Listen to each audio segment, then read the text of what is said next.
This podcast contains our own personal views, not associated with any organisation. Coronial contains descriptions of death inquests that may be graphic and disturbing to some listeners.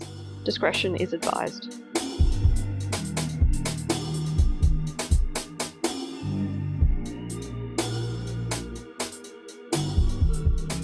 Welcome back to Coronial, everyone. I'm Alice. I'm Emma. And I'm Georgie. Today I'll be telling you about the inquest into the deaths of Shane Navin, Lee Mundy, Dennis Neagle, and Anthony Seymour, who all died while competing in Targa Tasmania. Targa Tasmania is a tarmac rally which has been running since 1992, where rally cars compete on sealed, closed roads in competition stages. The cars start 30 seconds apart and each stage is timed, with the winner being the team who completes all stages in the fastest time. And by team, so multiple members. Yeah, so drivers are joined in their car by a co-driver, also sometimes called a navigator, whose job is to provide pace notes to the driver by giving them advice and instructions about the rally stage. Yeah, okay. Pace notes are in the form of a booklet which provides detailed information about the route of the stage, including turns, junctions, curves, crests, and other relevant information. Since Targa Tasmania began, there have been 6 deaths during the competition, with this inquest focusing on 4 of those. Okay, so only 2 before this. I was like, oh, that seems like a lot. Yeah, I was like, why is it still going? And this inquest only came out on the 19th of June, so this is another very recent one. Competition still going since these 4 deaths? Yes. Okay. Yeah, but that same what's the other NT one you did? Oh, yeah. The Fink Desert Race. No. Yeah, did you see someone flipped this year as well? Oh, really? They had a good flip. Yeah, they were airborne. Oof. More airborne than I guess it expected. Then they should have been. Yeah. So on the 23rd of April 2021, Shane Navin died, followed by Lee Mundy and Dennis Neagle the next day. After these incidents, the organisers decided to suspend the rally for that year. So they died in separate instances? Correct. Yep. An internal review was performed which identified many safety recommendations, most of which were implemented before the 2022 event. Mm-hmm. Okay. However, on the 26th of April 2022, during the first full competition day of that rally, Anthony Tony Seymour died, causing the event to be cancelled along with the 2023 and 2024 events. Okay. Because they needed to fix some things. Yeah. So it's gone ahead in 2025? It is going to. Okay. Yeah, we'll get into that at the end about what the plan is for this year. Okay. Shane was born in 1953 and was 68 years old at the time of his death. He had never been a professional race or rally car driver, but did have extensive experience in motorsport competitions. He first competed in Targa Tasmania in 2014 and took part in 7 Targas, including the one in 2021. He also competed in some other Targa events around Australia. He didn't finish the 2019 Targa Tasmania because he crashed his car and wrote it off. After this incident, he bought a red 1979 Mazda RX-7, which didn't have an engine or gearbox. The engine and gearbox from his crashed car was fitted to the RX-7 by a qualified mechanic. The mechanic also fitted electrical assisted steering, minor cooling work, and completely rewired and serviced the brakes. Shane's co-driver for the 2021 Targa was Glenn Evans, who he had competed with in 10 previous rally events, including 1 previous Targa Tasmania. Okay. At all required times, Shane and Glenn were wearing the necessary protective equipment, including helmets, head and neck devices, harnesses, and race suits. So Shane and Glenn arrived in Tasmania via the Spirit of Tasmania on the 14th of April 2021 and planned to do a recon of some of the rally stages close to Devonport, which is where they arrived. They checked out the Mount Roland, Castra, Golden Valley, Poatina and Rihanna stages, but not the Mount Arrowsmith stage because Shane already had good knowledge of it. The rally began on the 19th of April and Shane and Glenn competed in the first few days without incident. On the 23rd of April was the Mount Arrowsmith stage, which started at Bradshaw Bridge and finished at Derwent Bridge, with a distance of 53.13 kilometres. It was raining in that area and the road was wet, which the competitors were made aware of. before they started the stage. When the pair reached the 33-kilometre mark, Glenn told Shane that they had just entered the slippery part of the stage. And this being Glenn was the co-driver, so that was his job to mention those sorts of things. They passed 3 or 4 cars which had slid off the road and entered into a right-hand curve at Double Barrel Creek. Glenn's evidence was that they would have come in from the left, travelled out to the apex on the right, and then back to the left. He didn't remember whether it was actually raining, but the road was wet and slippery. The car hit a slippery patch and started to slide, which Glenn wasn't concerned about since Shane could correct it or they would just slide off the outside of the curve. Shane allowed the car to run wide until they had the 2 left side wheels on the dirt and steered the car to get back on the bitumen. The rear of the car slid out to the right. Shane corrected that, and they seemed to then be straight on the road with only a small amount of momentum towards the inside of the corner. Glenn was comfortable with this and said something like, "Nice catch, mate," but got no response from Shane, which surprised him. Shane's not doing so well. Yeah, so in hindsight, Glenn thought that the lack of response was probably because Shane was concentrating on trying to get the car under control. The car then slid, driver's side first, off the right-hand side of the road, went down an embankment, and ended up on its roof in a creek. Shane was trapped in the car, unresponsive, with his head submerged in the creek. Ugh. Yeah. It's not ideal. No. And he's obviously unconscious Yes. and not able to do anything about it. Yep. Glenn checked on Shane but didn't get a response, so he removed his harness and helmet, wound down the passenger window, and was able to climb out of the car. He went up the bank of the creek to the road to try and flag down other competitors, but wasn't able to. Right, because they're just in the middle of nowhere. Yeah, essentially. Like there's not a whole bunch of bystanders or spectators. Yeah, no. Not in this part of it. He went back down to the car and kept Shane's face out of the water while trying to help him, all the while Shane was still unresponsive. Was he breathing? I don't believe so. Unable to revive Shane, Glenn went back to the road, and shortly after, car 999, which was the sweep car, stopped to help. A medical vehicle arrived shortly after that, along with an official car, but unfortunately Shane was not able to be revived.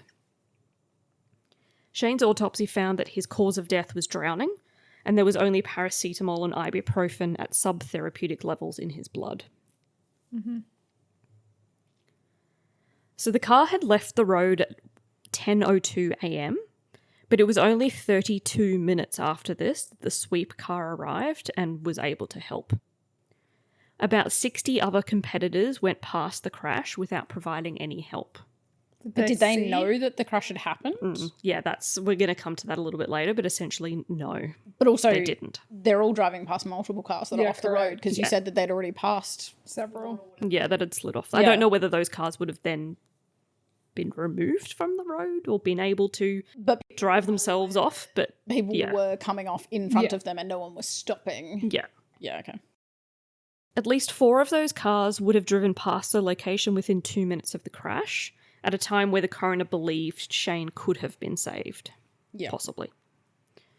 The car had a rally safe unit fitted, which is an electronic module that automatically generates hazard warnings in the event of an accident. Okay, so the rally officials knew that they'd come off the road. They should have. Yeah, okay. So that signal is immediately transmitted to other vehicles behind and also the race controllers. Okay, so the vehicles also knew that a car in front of them came off the road. No. The unit transmitted a slow car hazard at 10:02:55 a.m, followed by a rollover hazard 1 second later, which was received by Rally Command. Okay. Additionally, Glenn pressed the SOS button on the unit at 10:07 a.m, which was also received by Rally Command. However, nothing was actually done by Rally Command to dispatch a medical vehicle or any other vehicle or response to that incident. What is the point of an SOS if you do nothing about it? Yes, Okay, thank you. exactly. Cool, no worries. So the coroner thought that maybe the other cars that passed the crash weren't alerted to the crash because the car was upside down in the creek, with its external GPS aerial facing downwards, and the whole car was below the road surface. So that's why the other cars going past didn't receive anything. that Yeah. message and Okay. also didn't do anything because they didn't know something had happened. But an SOS went out and none of the officials have like radioed to the cars nearby. No. I have concerns. Yes. We will go into them. Shane and Glenn used commercially produced pace notes, which were recovered after the crash. The pages of their pace notes that were for that Mount Arrowsmith stage highlight that accidents are common at the 33.9 kilometre and 33.4 kilometre marks. Very specific. At the 34.9 kilometre mark, there were the words bumpy and doubled barrel creek. There was a handwritten note to say that the stage was wet, which was probably written by Glenn. So the investigation into the crash included review of the in-car footage from Shane and Glenn's car by an experienced rally driver. His opinion was that the suspension of the RX-7 was too stiff for the conditions and that Shane reacted too slowly to the initial loss of control of the vehicle. He did also say that the car's speed and race line were appropriate for the conditions. Okay. The coroner was satisfied that the evidence showed that Shane lost traction at the 34.75 kilometre mark and the car fishtailed. While travelling at about 100 kilometres per hour, the car hit a bump in the road which caused the car to crash. Review of in-car footage from other cars on that stage showed that each of those cars took a similar line around the corner at a slightly lower speed, but none of them were affected by the bump in the road. So it's sort of in the end, yes, he did lose traction, but then he also hit the bump. Yeah. And that's what caused... Two things needed to happen in order to cause that specific accident. Yes. And was there anything medically wrong with him? No. Okay.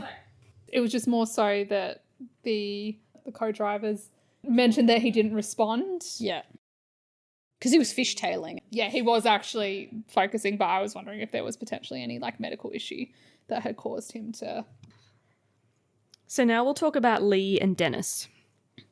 Lee was born in 1952 and was also 68 years old at the time of his death. He was also an avid motorsport competitor and had competed in Targa Tasmania in several previous years. Again, was not a professional driver. Lee had previously been diagnosed with bipolar disorder and depression and had received treatment, which included psychiatric treatment, inpatient care at a mental health facility, and regular medication. Before his death, his most recent inpatient stay was in January 2021 for 7 days. When was the race? Sorry, what time of year? April 2021. The discharge summary for that stay included a note that he will, quote, be careful with driving and decisions. It's an interesting note for a discharge. Yep. Was he admitted with something relation to driving? I have no idea. Unclear? Okay. Yep, didn't go into it. But obviously it was something that was canvassed during his... Yeah, the coroner looked into that, that's for Yeah. sure. The coroner noted that the Targa Tasmania application for that year only asked about diabetes, allergies, major physical disabilities, and medications. Got to ask these direct questions. Yep. Are you permitted to drive? Yes. And the answer is yes, in this case. True. So Lee declared his daily medications, as he was required, asked. yeah. Yep. But the coroner found it possibly dangerous that competitors' mental health was not asked about. So are we saying, did he intend to take himself off? No, life? he absolutely did not intend that. Yeah, okay. Yeah, no, So why is this- that So relevant? this is not really Well, relevant. that's the question I had as well, because I'm like, yeah, sure, your mental health can play a part in that, but I don't see that it's overly relevant to your ability to drive. pilot a vehicle. Versus if he was on meds that made him unsafe to drive. Yeah, is yeah, what I that's a thought that different maybe story. that's what that medical note is about, of like, we're prescribing something that maybe makes you a little drowsy to begin with. So when he's discharged, he's going to take care on that situation. Or whether he had potential ideations around... Running himself off a Yes, road. Correct. Yeah. Yeah, But there's no evidence that he Yeah. had any of that. adverse thoughts about Yeah, driving. okay. But possibly it's in the context of maybe making decisions that he wouldn't ordinarily make, or maybe just taking more risk I was about to Yeah. say, or maybe he has a history of risk-taking in relation to driving. Yes, possibly. Which could be possible if he likes competing, honestly, in these kind of events, Yeah. because that is risk-taking when it comes True, to I guess if driving. you're having a manic episode and Yeah. then you decide to compete in a Yeah. road race, Yeah. that can be slightly concerning. But like, I'm trying to figure out what the coroner's getting at. But I guess mania could be something that would be less than ideal in a road race. Yeah. Yeah. So maybe that is relevant. Versus think that's the what the- yeah. ideation, Yes. wanting to harm yourself. Okay. Yeah. Dennis was born in 1961 and was 59 years old at the time of his death. Just a young whippersnapper. Compared to the other two, yeah. He was a semi-retired mechanic who was also an enthusiastic motorsport competitor. The 2021 Targa was his 10th time participating as a co-driver, and he had competed in one previous event with Lee. Lee and Dennis were competing in a green two-door Porsche GT3 RS with an optional Porsche Club Sport package. It was a high-performance car designed to be used on a racetrack rather than standard roads. The pair were both wearing protective equipment, including helmets, head and neck devices, gloves, harnesses, and race suits. On the 24th of April, Lee and Dennis were competing in the Signet stage, which was a closed competitive stage with an open speed limit. The stage was 15.69 kilometres long, and the crash happened at the 6.2 kilometre mark. The road at the site of the crash was sealed bitumen, about 5 metres wide, with soft gravel at the edges. About 30 metres before the crash site is a crest in the road, which is mentioned in the pace notes. There were also caution boards with double exclamation marks before the crest that were clearly visible for any driver coming down the road. Mm-hmm. Lee approached the crest at about 188 kilometres per hour, and as the car went over the crest, it became airborne before landing back on the road. It went to the left-hand side of the road into the gravel, then returned to the road in the direction of some trees. Lee braked heavily before the car impacted a large tree, killing the two of them instantly. Oof. 188 kilometres is moderately fast. Yes. For going over a crest. Yeah. Did he mean to be going that fast? I think hard he to meant tell. to be, yes. Should he have been? Right, okay. Yeah. Yes. Cool. 2 witnesses heard the crash and attended the scene, along with Targa Tasmania officials, but nothing could be done for Lee and Dennis. Yeah, their speed was just They like, wrapped themselves huge. around that tree. Yep. Yeah. Dennis's autopsy concluded that his death was due to head and chest injuries. He was found to have a heart condition and therapeutic levels of medication in his blood, but the coroner didn't find that these were relevant. Did he disclose it? Well, he was the co-driver, so yeah, I so- don't know okay. how much he needed. Well, if he's it got a still risk needs to of be something, alert. yeah. because he's giving directions to the driver, I would assume you would need just as much check. Yeah, true. You need them to be Alert alert. and providing the instruction. It didn't go into whether Yeah, he had that's fine. disclosed those. Not that it seems relevant, but Yeah. Lee's autopsy concluded that his death was due to multiple injuries, including significant traumatic injury to the chest. The autopsy found that he had severe ischemic heart disease, which the forensic pathologist and coroner thought raised an issue in relation to his fitness to be competing in high-speed rally events. Interesting. Did he know that he had? No, that This was disease? undiagnosed before Okay. his death. Yeah. Look, if you don't know you're Yeah, about it's to a bit have a hard to heart disclose attack, it. it's a bit hard Yeah. to tell people. Yes. He was also noted to have COVID-19 at the time of his death.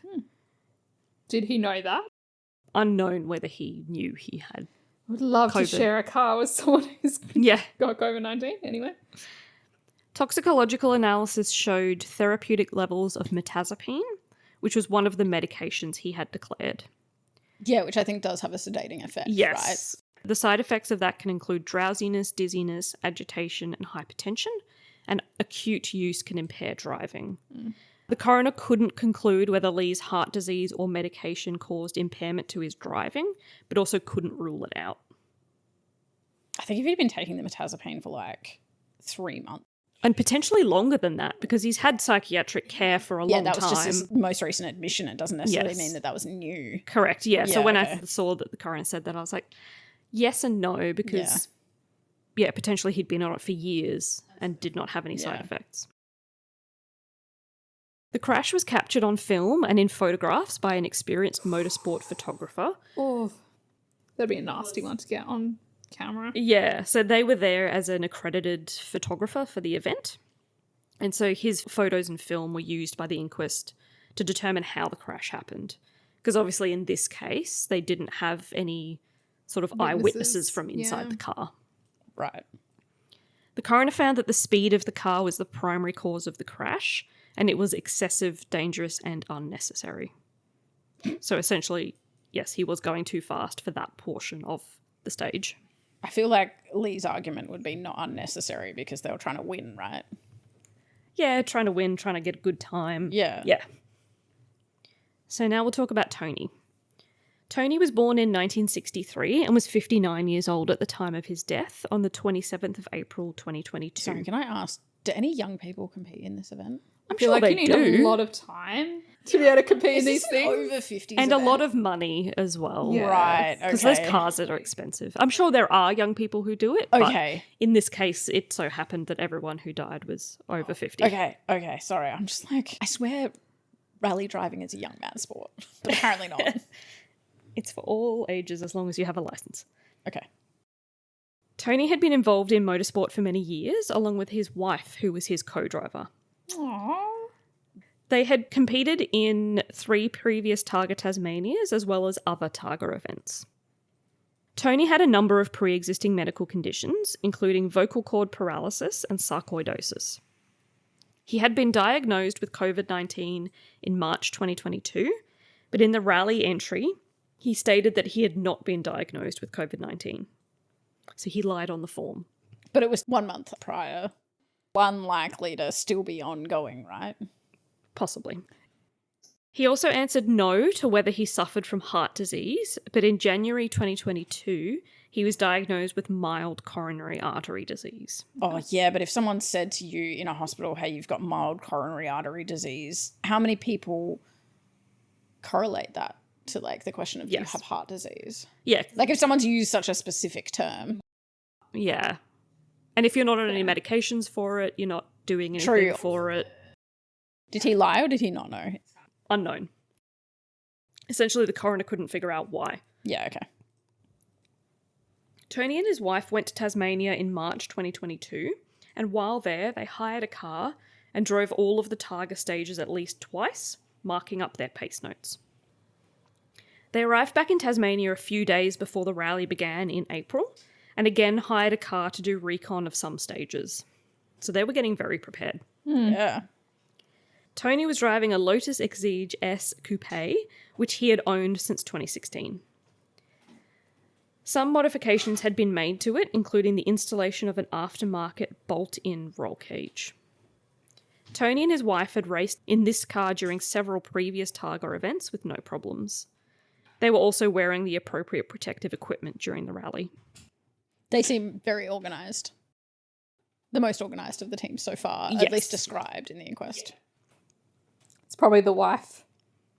Maybe. I was like, it's the female influence. That seems to be the different Yeah, factor. right, okay. Yeah. During the prologue stage on the first day of the rally, the car glanced a curb with its front left wheel. Did you say it glanced the curb? Yes. Cute way of saying it. Little touch. Little kissed it. Yep. The next day, Tony and his wife competed in the Mount Roland stage, which was a closed stage with no speed limits, except for a maximum speed limit of 200 kilometers per hour. Sure. Targa officials declared the stage wet, since there had been considerable rain and the road was wet. I declare the road wet. Yes, essentially. Sorry, because you can't see it? Like, No, it's just very formal to be like, It is. I declare that this road is wet.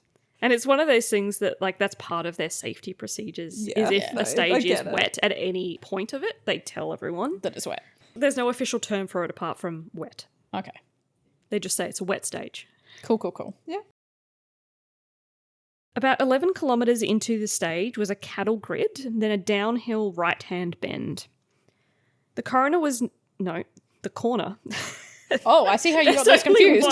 There's only one letter between the two letters. Yep, anyway. The corner was noted in the pace notes with a warning that accidents were common in this location. So again, slow down. Tony's car crossed the cattle grid with no problems, And 91 metres after crossing the grid, the car was travelling at about 101 kilometres per hour. Oh, that seems so slow. Sorry, they could be going 200.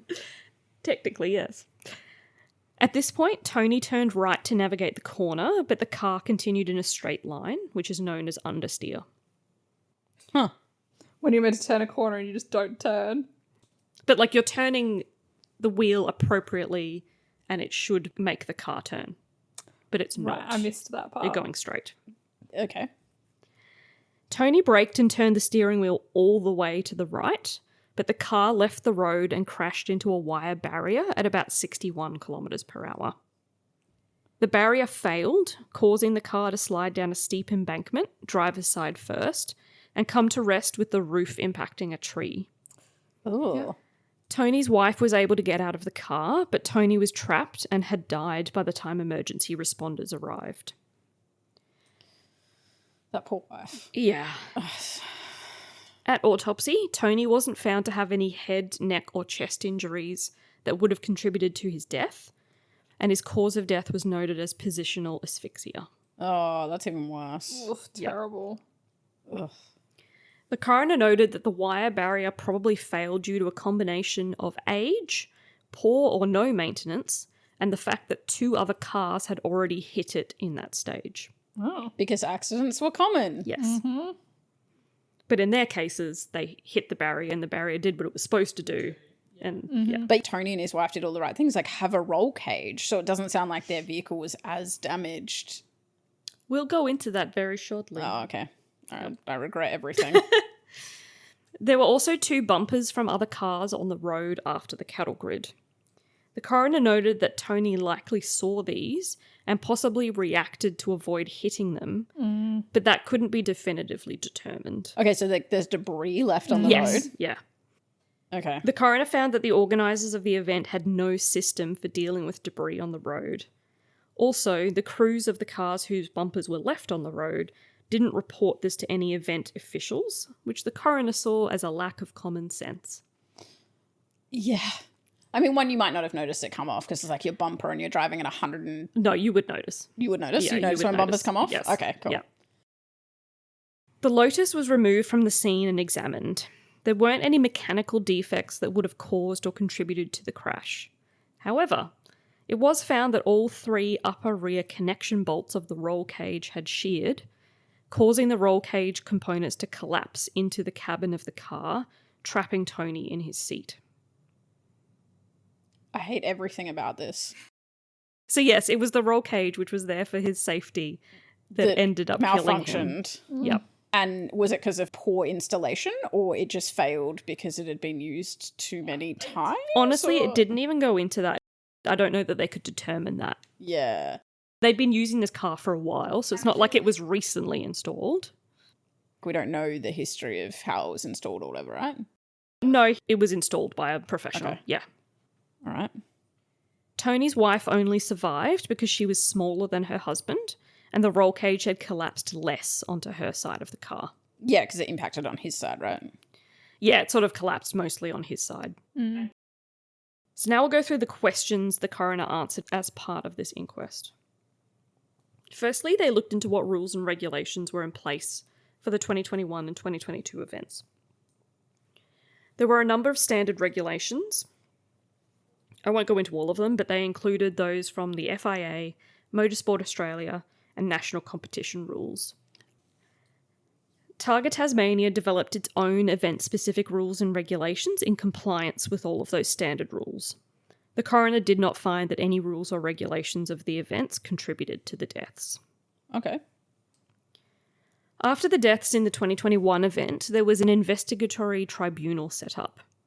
This tribunal made 23 recommendations for improvement, including managing high terminal speeds and average speeds, consideration of jumps and other course design features, and changes to address driver fatigue, skills, licensing, and complacency. The report also proposed ensuring car setups are fit for purpose, better use of technology and existing safety equipment, and changes to the management of missing cars during events. Those were all in relation to the first 2 accidents. Yeah. Mm-hmm. Those 2 in 2021. Yeah. The coroner found that 2 recommendations were not implemented before the 2022 event: development of a system for vehicle setup and development of a tiered licensing system. However, the coroner did not believe that the lack of implementation of either of these contributed to Tony's death. By the time the inquest was being held, the tiered licensing system recommendation had been implemented. At the inquest, the Motorsport Australia CEO said that implementing the vehicle setup recommendation was complicated and needed more work. But I feel like they did reasonably well in implementing 21 recommendations between the 2021 event and the 2022 event. Yeah. That report would have taken time to generate in the first place. Yeah.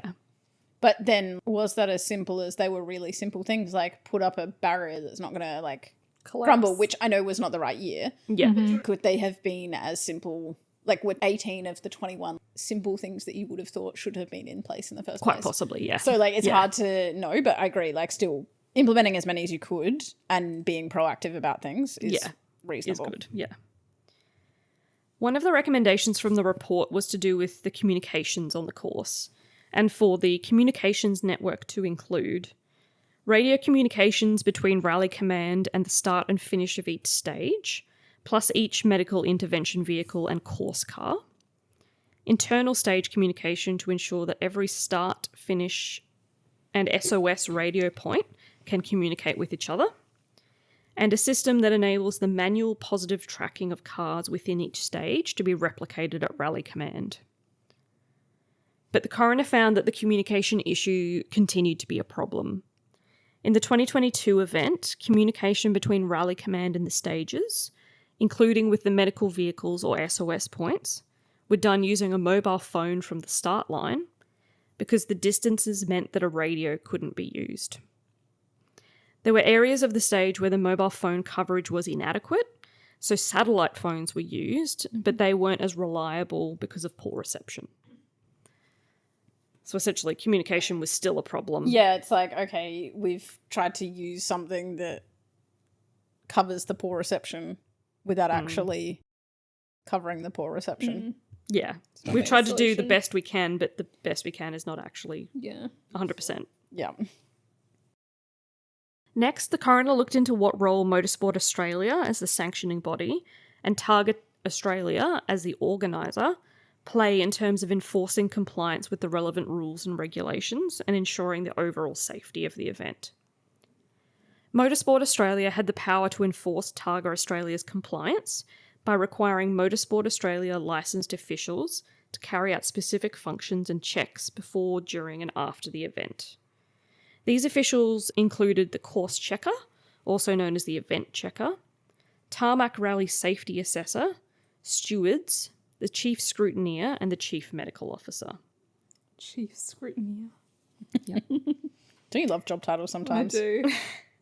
In the 2021 event, Motorsport Australia did not appoint a safety assessor, even though the tarmac rally standing regulations stated that there needed to be one. Not all stages were checked by the course checker and the clerk of the course, including the signet stage where Lee and Dennis died. The course checker gave evidence that he was told not to check stages 2 and 6, but couldn't remember who told him that. The clerk of the course said that he was told not to check them by the CEO of Targa Australia, but the CEO could not remember saying that. Of course they couldn't. Yes. However, the coroner was satisfied that there were no changes to the signet stage, and even if it was checked, it would have gone ahead. Because there wasn't anything in the course design there that was different to normal, or that would have stopped them from going ahead. The maximum average speed of 132 kilometres per hour was exceeded on 2 stages in 2021, but the coroner could not determine which stages and how much it was exceeded by. The coroner noted that it is the responsibility of the event organisers to make sure that the maximum average speed isn't exceeded, and that if it is, there are consequences for competitors. And by all accounts, there were no consequences for the people who did that. Yeah, okay. There were a few other anomalies as well that the coroner noted. The course checker in 2021 was using an older version of the rally event checkers manual rather than the one that was in force. Again, that wouldn't have made a difference, but it was just something that they noted.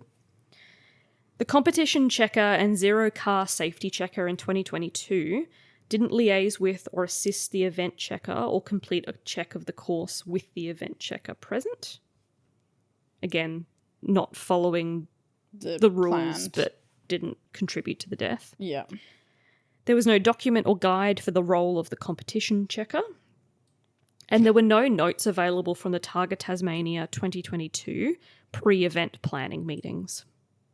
Right, so someone forgot to minute the meetings. Yeah. Yeah, okay.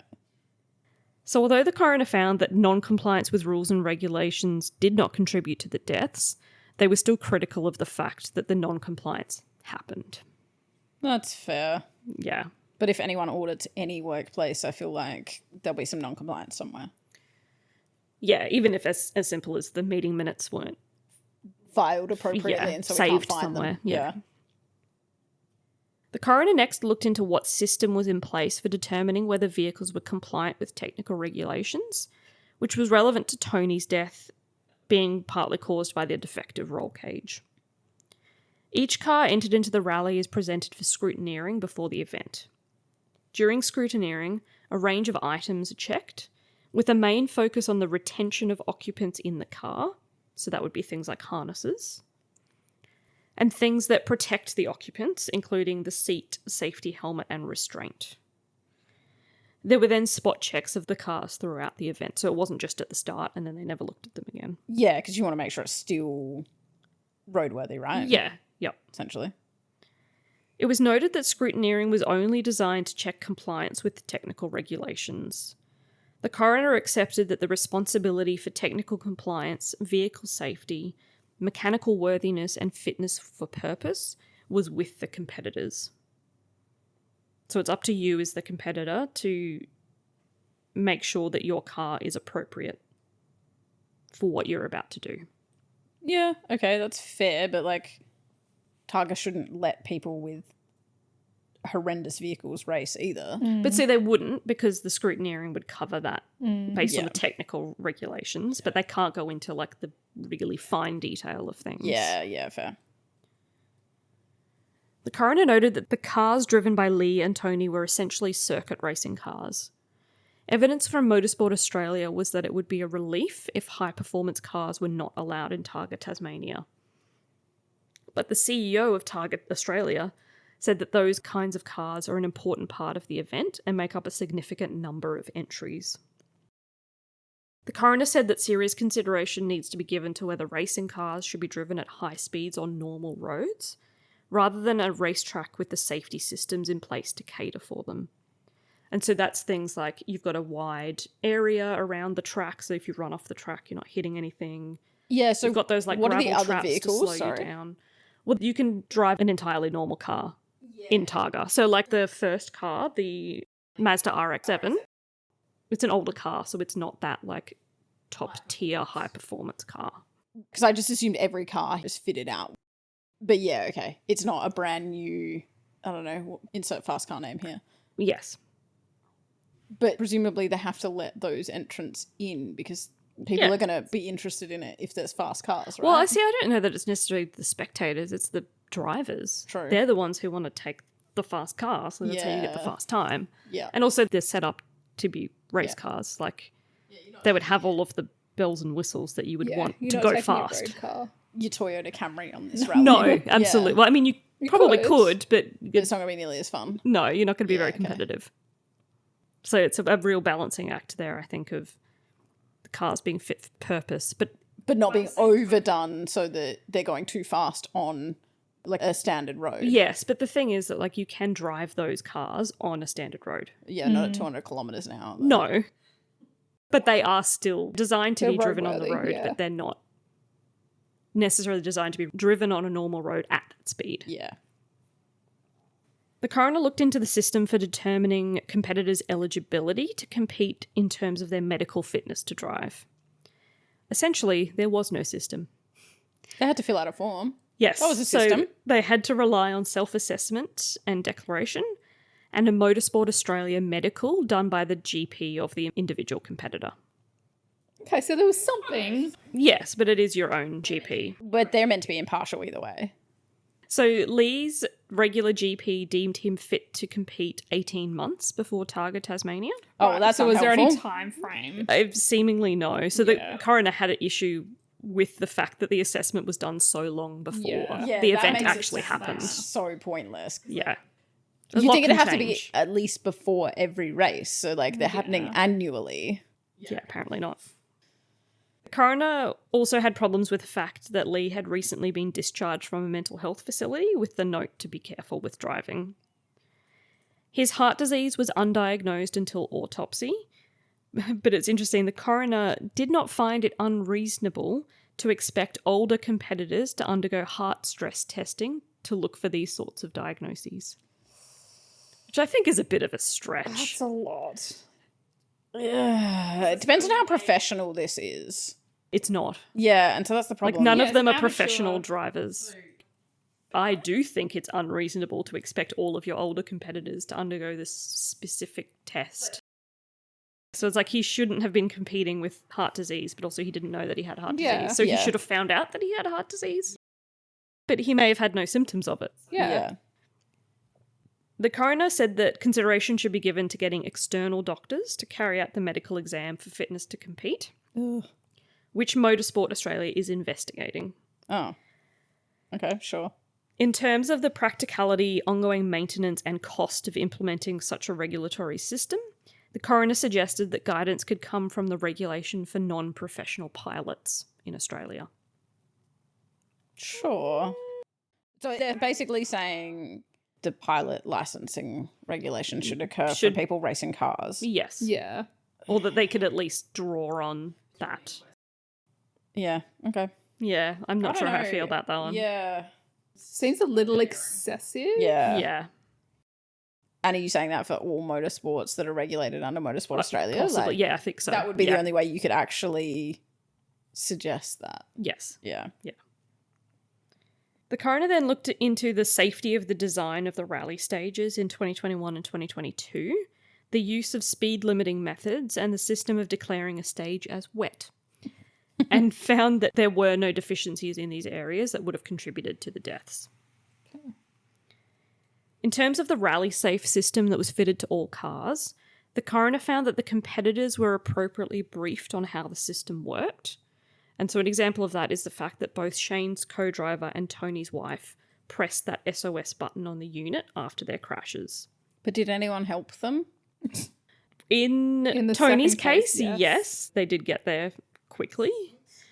But there was no evidence that rally officials, like the officials themselves, received any training for the system, which the coroner highlighted as an area that needs to be improved before the next event. What's the point having the system if you don't know what to do with it? Yeah, exactly.